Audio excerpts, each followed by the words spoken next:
Listen up, you silly liberal fruitcakes. To be white is to be a striver, a crusader.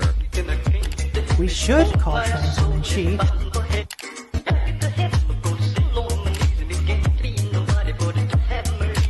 Now think about if women went back to the home.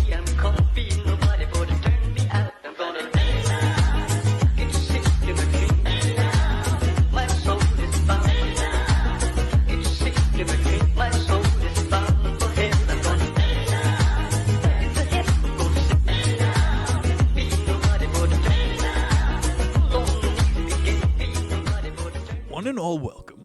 I'm Nick Muniz. This is Nick's Nonfiction. Today on the show, we have got Dr. Peterson's Beyond Order. Amazon tried stocking enough of this book, but it was beyond order. In a time when the human will increasingly imposes itself upon every sphere of life, from social structures to emotional states, Jordan Peterson warns that too much security is dangerous. Counterpoint, lobsters. Take that, loony left. Well, it's like tits versus ass. I mean, tits are life-giving, tits are milk, tits are beauty. That's order. But ass, well, ass is shadow, ass is chaos, and ass is not good. Ass is the pit where man must slay the dragon. We got all kinds of exclusive quotes like that today. In 12 Rules for Life, clinical psychologist and celebrated professor at Harvard, University of Toronto, Jordan Peterson helped millions of readers impose order and chaos on their lives. Now in this bold sequel, Peterson delivers 12 more life-saving principles for resisting exhausting tolls of the order that takes on our lives. What would happen if the fly on the wall told the elephant in the room about the skeleton in the closet? Chaos ensues. Be right back. 5 categories of men: vampire, werewolf, pirate, surgeon, billionaire. How we conceptualize transcendent spirits, like, is rage a god? Is lust a god? Is fear a god? I'm a strict monotheist. There's one God, end of issue. There are no demons. You can be ruled by anger. And you might say, well, yeah, but that's not a god. And I say, well, yeah, let's just hold on about that. About the author Jordan Peterson. We've done it once. Check out 12 Rules for Orders over on the Patreon. Harry shit on Instagram for a meme every night. For all the newcomers, I will defend Jordan Peterson like one of his followers here. His Nietzschean anti-foundational manifestation of the Hegelian dialect on the nature of beauty in direct conflict with an anti-state mob is demonstrated in Platonic treatises of individual relations to the state. Its manifestation as a social metamyth, a foundational truth juxtaposing the relation of beauty and desirability. Dr. Peterson is going into the belly of the whale to extract society's father.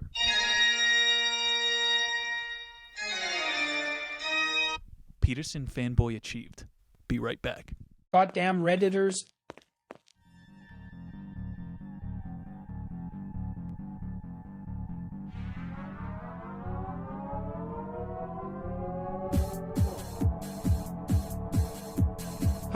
Whoever this Freeman guy is, I like him. Maybe not, actually. The duality of man. Beyond Order by Dr. Peterson. Rule number 1, balance social conventions and creative change. Do not carelessly denigrate social institutions or creative achievements. You can't just bang on the left because you want to. He says it has to be deserved. Our sanity and mental health depend on both our internal psychological health and our external social institutions. Talks about Freud a bunch, Carl Jung. They theorized that everyone has a sub-persona. There's a good video on the Patreon. I talk about Freud's id, ego, superego. I'm tripping on a frozen river in Boulder, trying to talk about, well, am I the ego or the superego? Check it out on the Patreon. Jung, he went further. He said every individual has an ego, a shadow, an anima, an animus, and an ideal self. He said here, first advice, join a photography club. It is low pressure. Get your Instagram likes up. Balance social convention with creative change. I was looking for an update on the lobster lore here. Came at the end of the first chapter. And I can confirm beyond a shadow of doubt, since I'm fully credentialized in marine biology, I've been going to the aquarium and studying animals for 40 years, where I received my certificate. In fact, if we go back further in evolutionary history, we see that many species, in fact, had no gender roles and no particular in the life of the offspring. This was before trees and lobsters, so it must be hardwired into our brains to not care for our young and have no distinguishable gender roles. But if we're going by the most numerous animals on Earth, we have to actually look at ants and their structural genders in society. One queen who flies around, mates, and pumps out babies until she does with a harem of men will have a huge mansion and her beck and call of men. But wouldn't that be discrimination based on gender role? Ants are sexist? So in answer to your question, I don't think that we should allow pineapples on pizza unless the top is a hearty meat, because we can't have the sweetness represented as the topmost layer, as sweetness is often permissive, and therefore chaos. We must temper this order with meaty structures of ham. This is a certified hood classic. Rule number 2. Keep moving towards your ideal self. Imagine who you could be, and then aim single-mindedly at that. We are complex being with dormant potential and constantly changing. To answer the question, who am I, you must consider who you are now and who you could be. The healthy dynamic and above all, truthful personality will admit to error. It will voluntarily shed, let die outdated perceptions, thoughts, and habits, and impediments to further success and growth. Keep moving forward. This is the soul that will let old beliefs burn away, die painfully, so that it can give life again and move forward renewed. This is also the soul that will transmit what it has learned during the process of death and rebirth so that others can be reborn along with it. Aim at something, pick the target as best as you can, stumble toward it. Notice your errors, your misconceptions along the way, face them, correct them. You know, this is the most traded book in United States prisons. You need to map your path. You need to know where you were so that you know where you're going. Hey bro, one of the tenets of Nick's nonfiction is self-help. This stuff is good. But what I want to know, what does Dr. Peterson think about cat girls? Okay, so cat girls, right? Their being is so bloody complicated. Well, you look at it, and you can say pretty confidently, girl. Well, girl is an instantation of a matriarchal modality. It's like the typification of a daughterly figure that exists to communicate from one form of sanctity. I guess that'd be a good way to describe it, but it's not a cat per se. When you talk about cat girls, it is an instantation of a girl's individuality as necessarily being the embodiment of the transcendental idea of a cat. It is a cat, and it is a girl as such. The typified aspect of cat girl as much as inexorably tied up with the catness of the cat. And what does a cat typified cat? Well, she hunts, does she not? She provides, she hunts. That's bloody right. I'm a cat girl. Rule number 3. Don't avoid the small issues. This was a good one. Take them serious. With careful searching, with careful attention, you might tip the balance toward opportunity and against obstacle sufficiency so that life is clearly worth living. Despite its fragility, yada yada. If you knocked, truly wanting to enter, perhaps the door would open. But there will be times in your life when it will take everything you have to face what is in front of you, instead of hiding away from truth so terrible that the only thing worse is falsehood that you replace it with. Do not hide unwanted things in the fog. Here's an exercise. Look around your room. Remember book 1, he's telling you to clean your room, make your bed. Look around your room right now and how many empty water bottles are there? I bet there's 20. And now look around how many empty cups are in your room. I caught somebody slipping. Alright, clean up your cups. That which you most need to find will be found where you least wish to look. Rule number 4. Opportunity lies where responsibility has been abdicated. The most positive and fulfilling experiences come from pursuing a meaningful goal or from achieving something worthwhile. Look for opportunities where responsibility has been abdicated by both adding your own value. So capitalize on other people's laziness. This is a big thing in self-help books. While you guys were quarantining in 2020, I coordinated an underground ring of barbershops. We getting faded during the Delta variant? Opportunity lies where responsibility has been abdicated. Have people been educated to a level of intellectual ability or ambition? Is their use of free time engaging, meaningful, or productive? Have they formulated solid and well-articulated plans for the future? He wants you to cut people out who have abdicated themselves. He's like Joey Gladstone. Cut them out. Rule number 5, don't betray your values and conscience. Do not do what you hate. Always follow your conscious and deeply held values. Refuse to do anything that would cause you to hate yourself or self-contempt. Learn the risks of acting versus not acting, when to make a stand and to fortify your position. Don't be too prudent, though. Nobody likes a prude. You should be careful to live your life fully, and marriage and children and grandchildren. You should marry your grandchildren? What the hell? Dr. Peterson, how do you deal with all the trolls? You Malthusian miscontents, you anti-Semitic rats, you bedeviled eggs, adversaries of logos, repugnant perverter of thought, word, and basic human decency. Can you not see that immature, cowardly fight from yourself? The anonymity threatens to sever your very fabric of tenuous modern milieu. You malignant rat, externalize your extreme unmedicated psychopathic dark tetrad of narcissism, and it is we, the pro-social open majority, who pay the price. I just can't.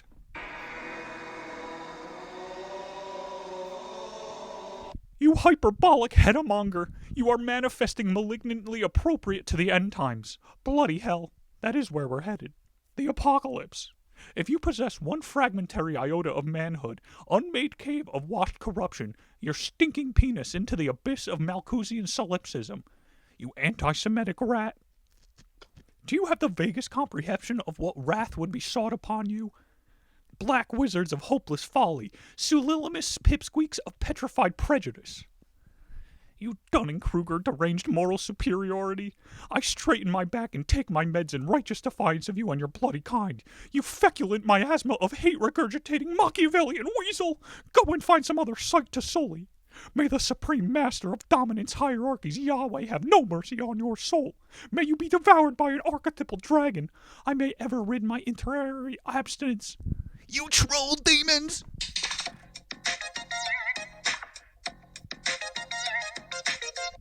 Number 1 victory royale, Dr. Peterson. Rule 6, cast ideologies aside. No hypocrisy here. Especially when it comes to relationships, he says watch out for ideologues. Who is subordinate to whom in marriage? After all, each might reason, as people commonly do, that such an arrangement in a zero-sum game with one winner and one loser. But a relationship does not have to be and should not be a question of who is the winner or even alternating in status. Is marriage about winner or loser? Or maybe it's just about chaos and order, man. Instead of the couple that can decide of subordinate principles, a higher order principle can constitute their opinion and spirit of illumination and truth. Come together, make a plan with your girl, and it's all good. Beware of ideologies that assign a single cause, power, sex, money, for complex problems. The reality is never so simple. Abandon ideologies, stop looking for external factors to blame. Instead, look inward and take responsibility for your situation. Rule number 7, to develop yourself, commit to something fully. Work as hard as you possibly can on at least one thing and see what happens. Subjugate yourself to the relevant social and professional rules and persist in the face of challenges to develop your discipline and personality. You become a true master when you transcend dogma. The seeker in real life, as well as in Rowling's Potter series and its Quidditch game, is he or she who takes the sense of significance more serious than anything else. The seeker is therefore the person who is playing the game that everyone else is playing, but is also playing an additional game of higher order, the pursuit of what is of primary significance. My church was so cool they let us read Harry Potter. This is Jordan Peterson's allegory of the abuela. I dreamed I saw a maternal grandmother sitting by the bank of a swimming pool. It was also a river. In real life, she had been a victim of Alzheimer's disease, and she had regressed before her death to a semi-conscious state. In the dream, as well, she had lost her capacity for self-control. Her genital region was exposed dimly. It had the appearance of a thick mat of hair. She was stroking herself absent-mindedly. She walked over to me with a handful of pubic hair compacted into something resembling a large artist's paintbrush. She brushed my face. I raised my arm several times to deflect her hand. Finally, unwilling to hurt her and intervene any further, I let her have her way. She stroked my face with the brush gently and said like a child, "Isn't it soft?" I looked at her and ruined her face. "Yes, Grandma, it is soft." Rule number 8. Create something beautiful. Most adults have lost the childlike wonder we used to possess. Start by making at least one room in your house as beautiful as possible. By creating one beautiful thing, you'll form a relationship with beauty that can extend to all areas of your life. But beware. An artist constantly risks falling into chaos instead of transforming it. Well, yes, art is inherently political.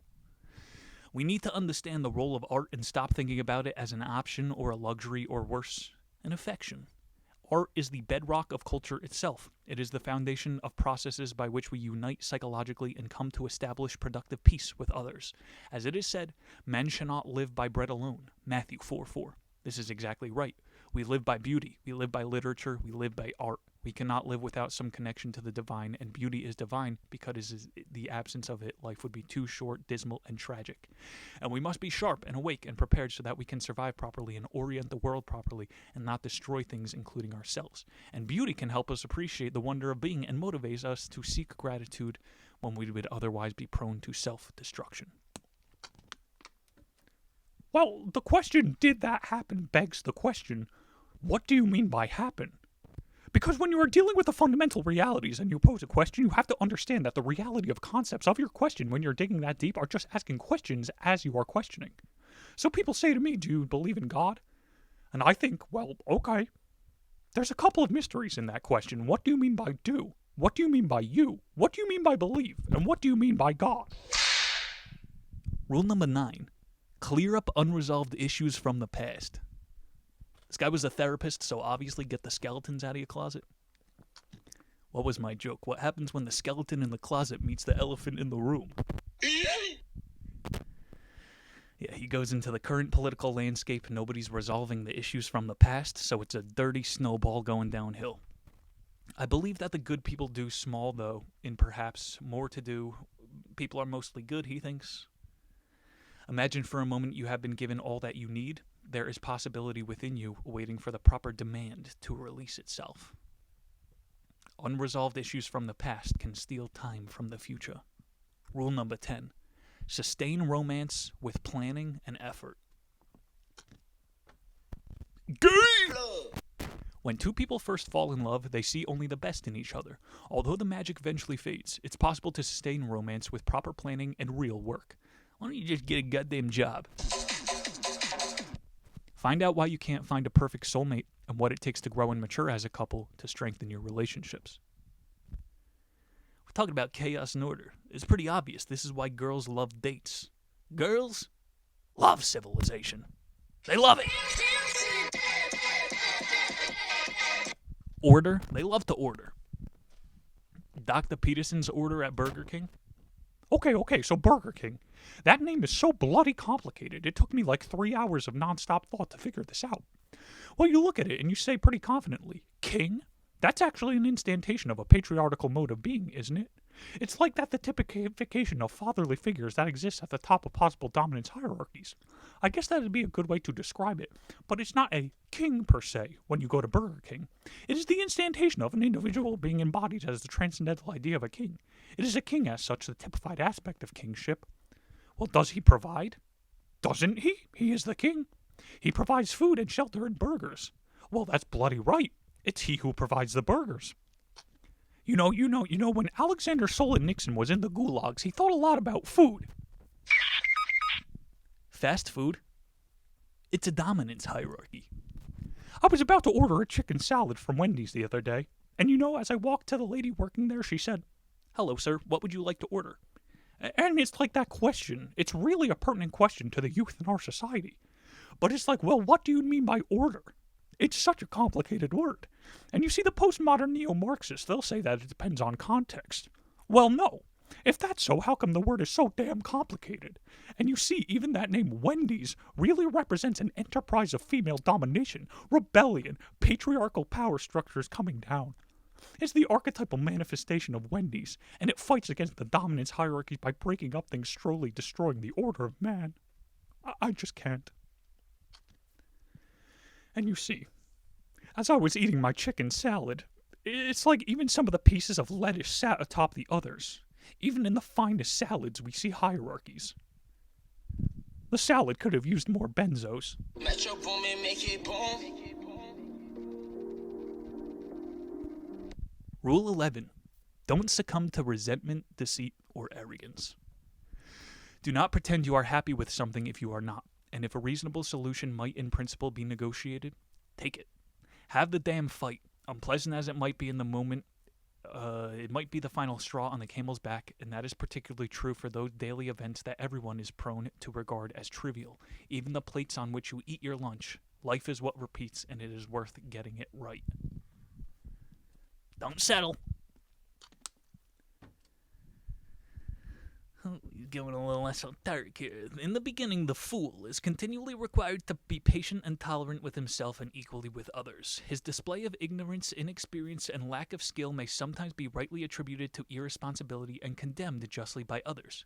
But the insufficiency of the fool is often better regarded as an inevitable consequence of each individual's essential vulnerability, rather than its true moral falling.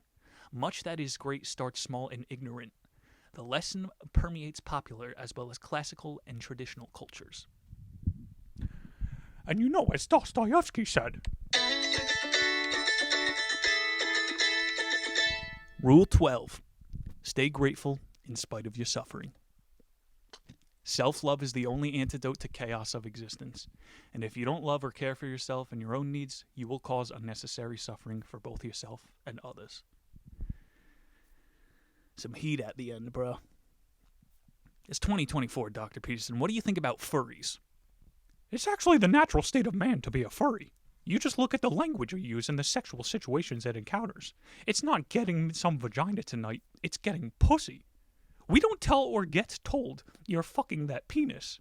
Yeah, baby, it's cock time. Pussy? Cock? What are those? My daughter had to tell me.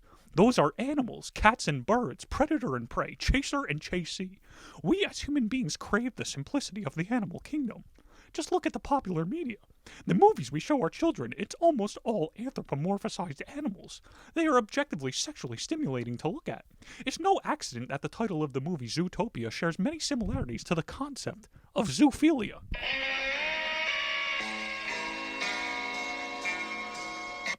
Peterson condones furries. Suffering is inevitable, yet humans have the capacity to transcend our suffering and to stay hopeful in the darkest of times. In face of travesty, seek courage and inspiration from others who have risen above the loss and despair. Be grateful for what you still have and might still be given. Self-help. Support the things you love or they might not be there. What do you think about these social Marxists, Jordan Peterson? Well, the social Marxists are going to argue that the girls from 2 Girl 1 Cup might feel like boys, so they might not want to be fundamental women in the sense. After the fall of the social hierarchies backed by the Judeo-Christian morality, we can't evenly clearly say that there were 2 girls, or that there was a cup or anything at all. And then all hell breaks loose. If you don't believe me, postmodern neo-Marxists, search 2 Girls 1 Cup. Search it. We'll see who cancels who.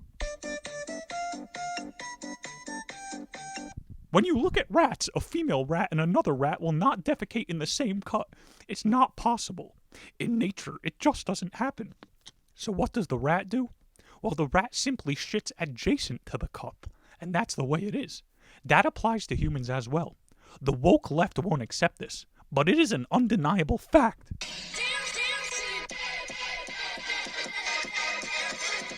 There you guys have it. Beyond Order by Dr. Jordan Peterson. Some gems in there. Next week, we have got the Great Gatsby. The 20s harken again with a familiar scent of depression. Tune in for one of America's best novels, going down in 7 short days, 100 years later. Nick Muniz signing off. See you guys then.